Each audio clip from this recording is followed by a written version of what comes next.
Okay, today we are to you can say start with the production of speech, yeah, speech mechanism, air speech mechanism. That's very important. Without understanding about the speech mechanism, it's almost impossible to you can say to understand various sounds. To understand various sounds, there is need कि हम at least अपना जो दुनिया भर के अंदर जितनी भी जुबानें बोली जाती हैं हमें उनका एयर स्पीच मैकेनिज्म का अंदाजा होना चाहिए। एयर स्पीच मैकेनिज्म में अगर हम लोग देखें तो it's not mere are organs of speech which are involved in the production of speech. Rather, some other organs also actively involved in the production of speech.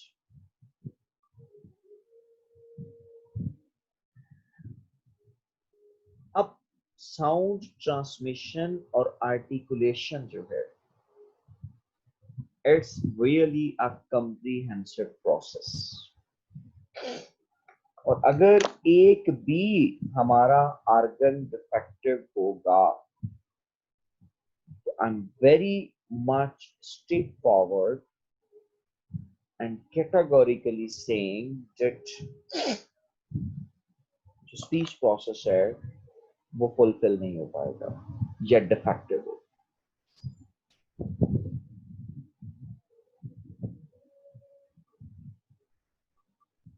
जी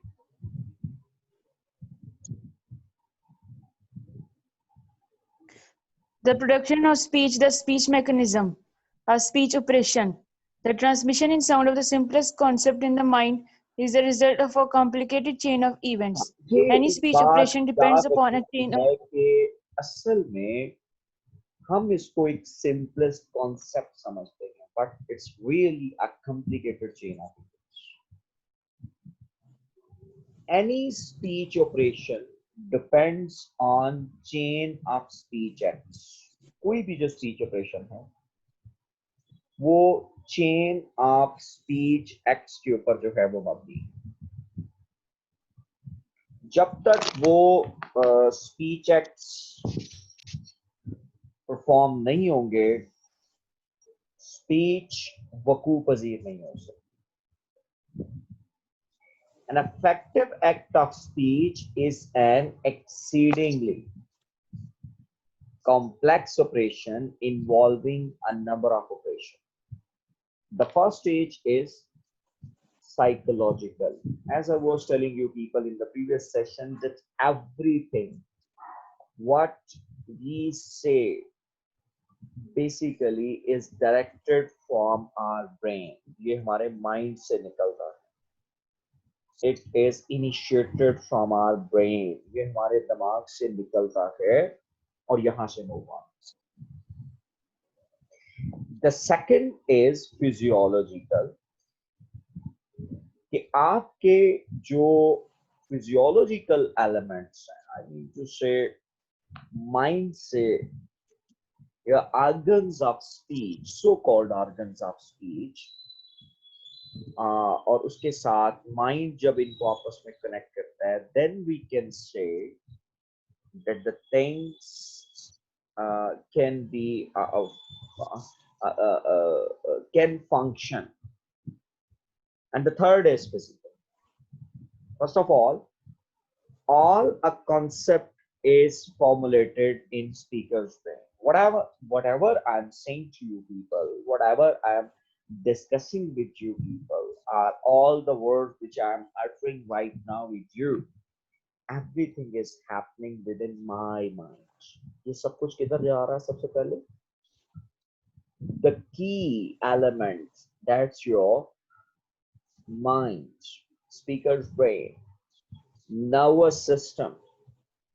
और ये नर्वस सिस्टम है जो बुनियादी तौर पर मेरे so called organs of speech जो physiological हैं या आर्टिकुलेटरी, वो उनको मैसेज कन्वे करता है और मैं बोलने के काबिल हो रहा हूं। अगर मेरा नर्वस सिस्टम काम नहीं कर रहा, अगर यहां से हदायत जो हैं वो मेरे so called organs of speech को नहीं जा रही, so then I must say you people, it is almost impossible for me to communicate with you. ये almost impossible होगा। तो ये एक बात हमें मतलब जो है वो मद्देनजर रखनी होगी कि हम जब भी स्पीच की बात करते हैं, वी मस्ट नाउ कि ये जो नर्वस सिस्टम है, ये जो हमारे ब्रेन के अंदर अल्लाह ताला की तरफ से एक पूरा मतलब जो है वो चीजों की डायरेक्शन का एक निजाम मौजूद है, अगर ये सही काम नहीं कर रहा तो then speech can not take place. Speech तभी वकू पजीर हो सकती है then your neurons, your neurological system is functioning, you can say quite effectively। जी First of all, a concept is formulated in the speaker's brain, हाँ, and human एक nervous ही system concept जैसा कि transmits मैं आपको this जो linguistic बात कर रहा messages. था, ये सबसे पहले आपके ब्रेन में आता है and human nervous system transmits this linguistic method to the so-called organs of speech, articulatory or physiological। होता क्या है कि नर्वस सिस्टम जो है वो ये message so called organs of speech को देता है, वहां से फिजियोलॉजिकल या आर्टिकुलेटरी स्पीच की तरफ ये मैसेज जो है वो चला जाता है। हम इस बात को आसानी से इस डायग्राम के जरिए अंडरस्टैंड कर सकते हैं। The concept is quite easy. अब ये आप देख सकते हो, this diagram is basically in front of you people. ये एयर स्पीच मैकेनिज्म को आसानी से हमारे सामने मतलब जो है वो रिफ्लेक्ट कर रही है कि एयर स्पीच मैकेनिज्म जो है वो किस अंदाज के साथ चल रहा है। अब अगर हम लोग इस एयर स्पीच मैकेनिज्म की बात करें तो सबसे पहले जो ब्रेन है that basically gives order to the diaphragm. ये एग्जैक्टली लंग से नीचे है, जो मतलब जो है वो ये तय करता है कि आपके लंग से कितनी हवा आपकी नेजल कैविटी में या बकल कैविटी में छोड़ी जाएगी तो एक साउंड प्रोड्यूस हो। अब ये हवा जो है डायाफ्राम इज द असल में हम जितने भी जो वर्ड्स बोल रहे हैं, I mean to say that like what हमारे पास जितने भी syllables हैं, उन तमाम syllables को जो है वो डायरेक्ट कर रहा है हमारा डायफ्राम। like what syllables में आप beautiful, अब 3 syllables हैं beautiful, तो अब व्यू के लिए उतनी हवा दरकार थी जितनी डायफ्राम में छोड़, वो लंग से पास होते हुए मतलब जो है वो विंड पाइप, ट्रोकिया, लेरिंग्स और फिर एपिग्लॉटिक्स और फिर लाइक वर्ड बकल कैविटी से होती हुई ये साउंड प्रोड्यूस कर रही है। सो असल जो किरदार है वो इसी, तो असल जो किरदार है लेट मी टेल यू, वो बुनियादी तौर पर इस डायफ्राम और डायफ्राम से आगे लंग्स का है कि जहां से एयर स्पीच मैकेनिज्म जो है वो पूरी तरह से हमें फंक्शन होता हुआ दिखाई दे रहा है। Here in this you can say diagram you can also understand कि ये जो ब्रेन का पोर्शन है that basically direct to this portion, और यहाँ से हवा जो है वो ऊपर you can say epiglottis, larynx और वहां से फिर ये मतलब जो है वो हमारी बकल कैविटी में से मतलब जो है वो बाहर आ रहे हैं, ओरल कैविटी या बकल कैविटी में से ये बाहर आ रही होती है और उससे हमारी साउंड जो है वो क्या हो रही होती है, प्रोड्यूस हो रही है। सो ये कुदरत की तरफ से इंतजाम किया गया हमारे अंदर कि ये इतना आसानी, अब आप अंदाजा कर सकते हो कि when you are going to speak the short within the short seconds, बहुत थोड़े से सेकंड्स के अंदर जो है वो सारे का सारा मैसेज जो है वो कन्वे कर दिया जाता है। बहुत शॉर्ट स्पैन ऑफ टाइम के अंदर वो सारा मैसेज जो है वो कन्वे कर दिया जाता है, और उसका नतीजा फिर क्या निकलता है कि माइंड डायरेक्ट करता है डायफ्राम को, डायफ्राम से हवा जो है वो फिर आगे सॉरी डायफ्राम जो है वो लंग्स को डायरेक्ट करता है, और लंग्स से फिर उतनी हवा जो है वो ऊपर की तरफ मूव करती है जितनी उस साउंड के प्रोड्यूस करेंगी, क्योंकि माइंड ने उस साउंड को पहले से परसीव कर लिया होता है, और वही परसेप्शन जो है वो फिर आगे मतलब जो है वो लंग्स को दिया जाता है, डायफ्राम से लंग्स को, कि आगे अब जो है वो तुमने ये साउंड प्रोड्यूस करनी है, दैट्स व्हाई फिर हवा जो उतनी ही लंग्स में से जो है वो रिलीज होती है। तो ये आप अंदाजा कर सकते हो कि सेकंड के कितने हिस्से में डायफ्राम को डायरेक्ट होता होगा, और वहां से फिर आगे जो है वो साउंड सिग्नल्स जो हैं वो बाहर निकलते हैं, हाँ वो नेजल कैविटी में से आ रहे हैं या बगल कैविटी में से। तो ये एक निज़ाम है जो कुदरत की तरफ से मतलब जब वो सेट किया गया, और इसी चीज को हम लोग एयर स्पीच मैकेनिज्म का नाम देते हैं। So more or less the organs of speech are thus activated जो ही माइंड जो है वो ऑर्डर्स देता है, and their movements create disturbance in the air, and these sound waves are received by the listener's ear। तो फिर क्या होता है कि जो तमाम साउंड वेव्स हैं ये फिर लिसनर्स एयर में, ये एक बात याद रखिएगा कि जो लंग्स हवा छोड़ रहे होते हैं that is not inhaling and exhaling process, बल्कि ये एक तरह से उस हवा के अंदर एक वाइब्रेशन पैदा की जाती है, मूवमेंट्स पैदा होती हैं, डिस्टरबेंस पैदा होती है, और उन डिस्टरबेंस की वजह से एक साउंड जो है वो हमारी प्रोड्यूस हो रही है। At the listener's end, first of all, ears receives the linguistic codification। जैसा कि मैं कल भी इस बात को आप लोगों के साथ शेयर कर रहा था कि जो ऑडिटरी फोनेटिक्स हैं वो बुनियादी तौर पर जो ही मतलब जो हवा है वो क्या होती है कि आर्टिकुलेटरी फोनेटिक्स जो हैं वो अल्फाज प्रोड्यूस करते हैं, साउंड्स प्रोड्यूस करते हैं, और वो वेव्स की शक्ल में चली जाती हैं। वेव्स आगे इसको मतलब जो है वो किस शक्ल में लेकर आ जाता है कि ये वेव्स जो है वो हमारे कानों पर कोडिफिकेशन की शक्ल में पड़ती हैं।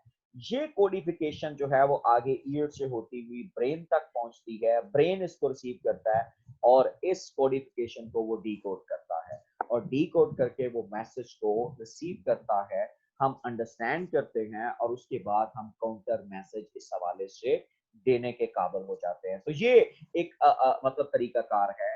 First of all, receive the linguistic codification, his nervous system passes this linguistic message to the brain where the linguistic interpretation of the message takes place। और ये हमारे माइंड के अंदर है कि जहां पर ये linguistics interpretation जो है वो हमारे माइंड में वकूफ पजीर होती है, और हम फिर आगे से काउंटर आर्गुमेंट जो है वो करने के काबिल होते हैं। जी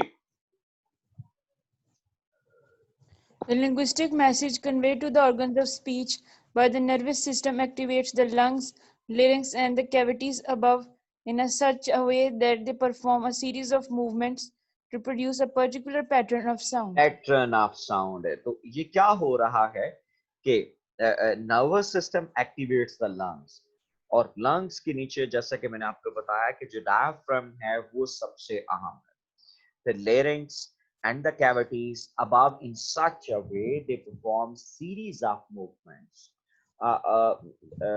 to produce particular pattern of sound। For the production of speech we need an airstream mechanism, कि हमें एक airstream mechanism की जरूरत होती है। For the sounds of English we make use of an you can say aggressive pulmonic airstream, यानी कि अंग्रेजी जुबान बोलते हुए you can say the sounds हैं जो आपका airstream mechanism है that's more aggressive as compared to other languages of the world, और यहाँ पर you are in need of more power, more you can say air is involved, that's why it is to be called an aggressive pulmonic airstream। That is the air pushed out of the lungs to the mouth or nose or both।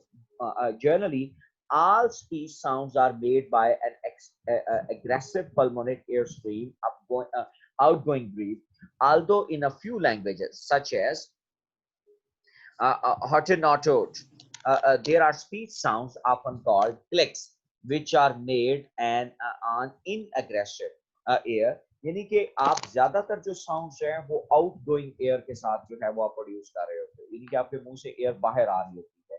लेकिन हॉटेनाटॉट एक language है जो बुनियादी तौर पर ऐसी sounds भी produce करती है जहां पर एयर जो है वो आप इनहेल करते हैं, इन गोइंग एयर के साथ जो है वो आप साउंड जो है वो प्रोड्यूस कर पाते हैं। जी। In this way, the speech sound is produced by the articulatory movements in the chest, throat, mouth, and nose. तो The सबसे articulatory पहले apparatus, as shown articulatory in the figure, movement कहाँ पैदा होती हैं? They start from your chest, then throat, mouth and nose. और जैसा कि मैं मतलब जो है वो इस पर्टिकुलर डायग्राम के अंदर भी इसी बात को आपके साथ मतलब शेयर भी कर रहा था कि first of all everything happens in your chest, यानी कि आपकी जो चेस्ट है वो सबसे पहले, हम लोग तो कह रहे हैं ना कि सारी स्पीच साउंड ये यहाँ से प्रोड्यूस हो रही है, no, rather your chest plays a vital role। और यहां से आपको अंदाजा हो सकता है कि कौन सी साउंड आपकी वॉइस है और कौन सी वॉइस लेस है। लाइक व्हाट, आप डायफ्राम जो है वो एक्टिवेट करता है, डायफ्राम को एक्टिवेट करता है ब्रेन, और यहां से ये ऊपर एक्टिवेट होते हैं लंग्स। लंग्स से ये ऊपर जो है वो हमारे पास या तो ये बकल कैविटी में से आ रही है या फिर ये नेजल कैविटी में से आ रही है, दोनों में से कोई और ऑप्शन नहीं है। और जहां से ये साउंड जो है वो हमारे सामने प्रोड्यूस होती हुई दिखाई देती है। जी। The articulatory apparatus has four areas: the larynx containing the vocal cords। और ये कौन सा एरिया है? I must say you people, आपको मतलब जो है वो इसका अंदाजा होना चाहिए कि the larynx, that is your larynx. ये जो है वो इसको हम एडम्स एप्पल भी कहते हैं, और ये आपका लेरिंग्स है, और इसी के अंदर जो है वो आपके वोकल कॉर्ड जो है वो मौजूद है। Like what we can easily you can say कि ये जो आपके हैं ये that is what we call your larynx. और ये आपका लेरिंग्स है, और यहाँ पर ये वोकल कॉर्ड्स हैं जो बुनियादी तौर पर साउंड को या तो वॉइस बनाते हैं या फिर वॉइसलेस जो है वो बना रहे होते हैं।